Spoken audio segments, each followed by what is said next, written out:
Buenos días, estudiantes. Bienvenidos al comienzo de nuestra asignatura Introducción a la Investigación en Comunicación. Este es un curso donde vamos a comenzar trabajando la competencia gestión del conocimiento. Hoy vamos a trabajar a partir de la lectura Historia, Teoría e Investigación en Comunicación del profesor Carlos Vidales, un artículo que ustedes debieron leer para hoy y que data del 2015. Específicamente nos vamos a centrar en lo que él llama 7 tendencias en comunicación, que pretende mostrar cómo, aunque comparada con otras ciencias, el campo de la comunicación es un campo reciente, ha tenido diversas mutaciones, diversos cambios, y por eso es difícil o casi imposible comenzar con una definición única o unitaria acerca de qué es la comunicación. Es decir, quedarnos con la idea común de que en comunicación trabajamos o bien los medios de comunicación tradicionales, masivos, o bien las nuevas tecnologías que han entrado un poco en conflicto con estos medios de comunicación, no deja de ser una idea reduccionista para un campo tan amplio como ven ustedes tanto en la lectura como en la bibliografía adicional u opcional, que es con la que vamos a trabajar posterior a la explicación y a la clase de hoy. En la lectura de Carlos Vidales, él rescata el panorama que hace un teórico norteamericano, Robert Cray, sobre cómo se ha entendido la comunicación. Y eso es lo que llama las 7 tendencias en comunicación. Dichas tendencias son las siguientes. Primero, la tendencia retórica, es decir, la idea de entender la comunicación como el arte práctico del discurso. Una de las ciencias que dio pie al campo de la comunicación es la lingüística, pero aunque el ser humano lleva más de 5.000 años comunicándose a través de algunas lenguas que han desaparecido y otra serie de signos, la lingüística tiene apenas más o menos 300 años. Por eso se habla más de retórica, ¿no? Y el discurso, que en este caso estudiará la comunicación, pues tiene diversas formas, diversos modos de entenderse, desde los signos antiguos hasta las nuevas tecnologías y hasta los nuevos mecanismos que usamos para comunicarse. Hacen parte del discurso tanto los discursos tradicionales como por ejemplo los emojis que ustedes usan en las comunicaciones a través de los nuevos dispositivos de comunicación. En segundo lugar, sugería o reseña Cray la tradición semiótica. La semiótica es derivada de esa lingüística de la que estábamos hablando y sin embargo estudia el signo de una forma muy amplia. ¿Qué signos producen tanto los humanos como incluso la naturaleza, como incluso los dispositivos de hoy en día? Signo tanto es el hecho de que una calabaza nos lleve más allá de la fruta y pueda significar una festividad pagana para algunos, prohibida para otros, festiva para otros.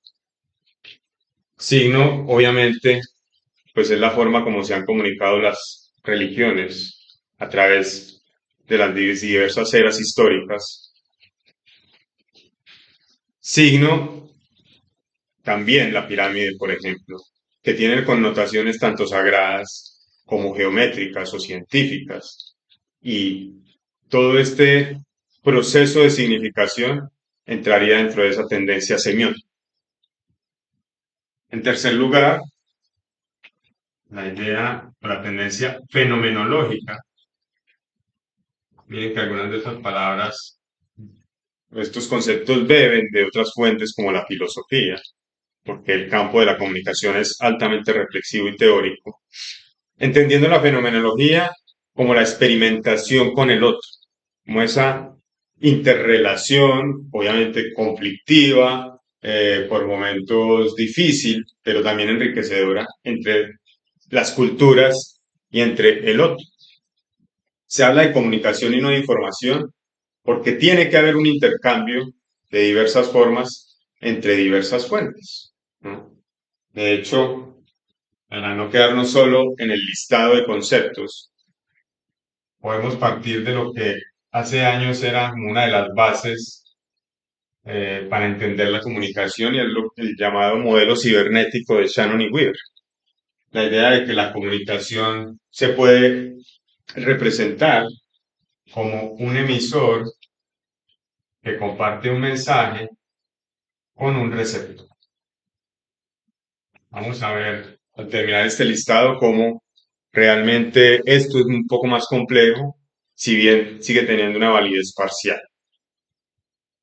En segundo lugar, en cuarto lugar, digo, aparece o menciona Cray y Vidales en su artículo la tendencia cibernética, la idea de que la comunicación estudia sobre todo la forma como se procesa información, tanto desde el punto de vista humano como a través de las tecnologías o dispositivos que el humano ha creado históricamente. Recuerden que eso tiene la base de esa tendencia cibernética, por eso se suele llamar el modelo cibernético. Y cibernético es una ciencia que en su etimología, en su raíz lingüística, traduce como arte del timonel, del que dirige la información. Pero hoy en día sabemos que la comunicación trasciende esos discursos dirigidos, o bien sea de instancias gubernamentales, o bien sea de instancias de poder simbólico, como solían ser o suelen ser todavía los medios de comunicación. La cibernética empieza entonces a estudiar y por eso cobran importancia pues las nuevas tecnologías, ¿no? Ese celular que muchos de ustedes tienen en el bolsillo, o que incluso tienen en la mano y que debieran guardar, y pues cantidad de dispositivos derivados o asociados, por ejemplo, a esas hoy llamadas TIC, tecnologías de la información y la comunicación. En quinto lugar, de estas tendencias en comunicación retomadas por Vidales a partir de Craig, tenemos la tendencia sociopsicológica, ¿no? La idea de que la comunicación estudia manifestaciones como la expresión, la interacción y la influencia.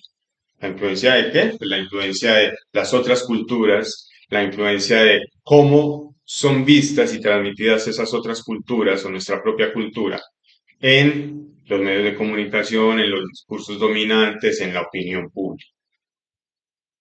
Aquí pues cobran importancia tanto los medios de comunicación ya mencionado, pero sobre todo cómo operamos o reaccionamos a los estímulos que nos transmiten dichos medios de comunicación.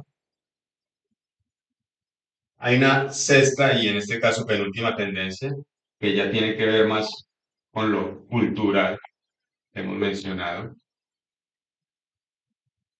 en cuanto a que estudia la forma de reproducción o de producción del orden social. Para este caso, pues quería mencionarles, digamos, un personaje de ficción, que sin embargo ha trascendido, pues, la historia y la vida de su creador, y que incluso hoy en día sigue teniendo la vigencia que en términos políticos tenía hace 50 años, pero que culturalmente sigue teniendo, mostrando, criticando de alguna forma ese orden social.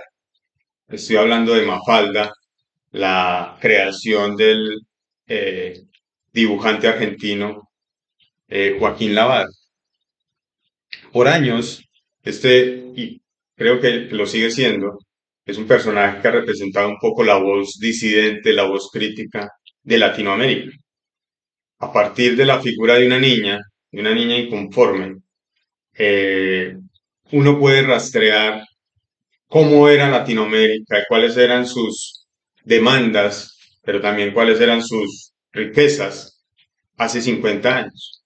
Y aún hoy en día circula, pese a que ya no en el soporte del periódico, de papel o de los libros que recopilaron sus tiras, sino a través de de los medios de comunicación, a través de las nuevas tecnologías que siguen reciclando esos mensajes y ese personaje como forma de representación del orden social de hace 50 años y que todavía tiene algunos ecos en la vida de hoy.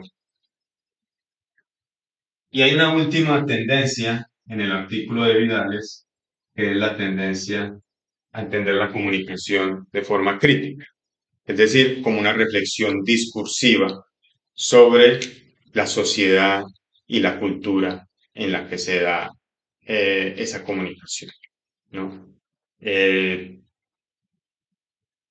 Buena parte de los, lo que hoy se ha dado a llamar en polarización no es más que el resultado, hay veces facilista, de interpretar las diversas voces que hay en una cultura, que hay en una sociedad, como si fueran enfrentamientos. Y, y esto muestra un poco lo complejo que es el campo de la comunicación hoy en día. Como ven, no podemos hablar ni de una sola teoría, ni de una sola tendencia, y es difícil llegar a una definición que abarque estas diversas manifestaciones de la comunicación. De hecho, y volviendo ya a la parte un poco gráfica, hoy en día, al comprender que este esquema es un poco simplista, se tiende a manifestar o a representar el proceso de comunicación de una forma similar a una espiral o a un círculo, no en la medida de que esté concluido o que sea redondo, sino en la medida en que es un ciclo constante, porque lo que lo que ha quedado claro es que un emisor no es solo un emisor, es decir, que al mismo tiempo que uno crea mensajes, recibe mensajes, e igual con los receptores, que se ha quedado claro que el papel protagónico que tenían los medios, que tenían las instituciones, por ejemplo la escuela, incluso la misma universidad, empieza a ser un poco erosionado por los diversos discursos que transmiten y porque empiezan a aparecer otra serie de conceptos en ese proceso de comunicación. Conceptos como el contexto, dónde se da la comunicación en cuanto a lugar y en cuanto a tiempo. Conceptos como ruido, por qué ciertos mensajes, al mismo tiempo que buscan ser claros, traen su posible confusión o sus posibles interferencias en ese proceso de transmisión bidireccional o en muchas direcciones de información. El contexto de canal, cómo no es lo mismo transmitir una información de forma audiovisual a transmitirla por escrito. Y otra serie que veremos en clases posteriores. ¿Qué vamos a hacer entonces con esta información que hemos recibido? Vamos a leer la bibliografía adicional para la próxima clase que corresponde al texto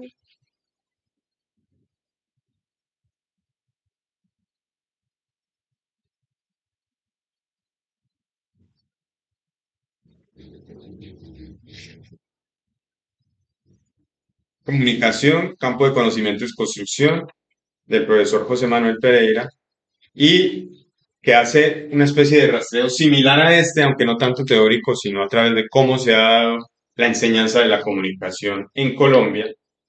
Y vamos a determinar eh, que, cuál de estas tendencias es la que menos se ve en ese rastreo panorama histórico que hace José Manuel Pereira en ese artículo. En lo que resta de esta clase, lo que vamos a hacer es a tratar de ejemplificar al menos dos de esas tendencias, cada uno con fenómenos comunicativos de su propio interés o por el contrario, que no le interese, sino que le generen rechazo. Eh, Esto es todo por esta clase inicial. Cualquier duda, obviamente, la vamos a ir resolviendo mientras resolvemos este ejercicio de ejemplificación. Muchas gracias.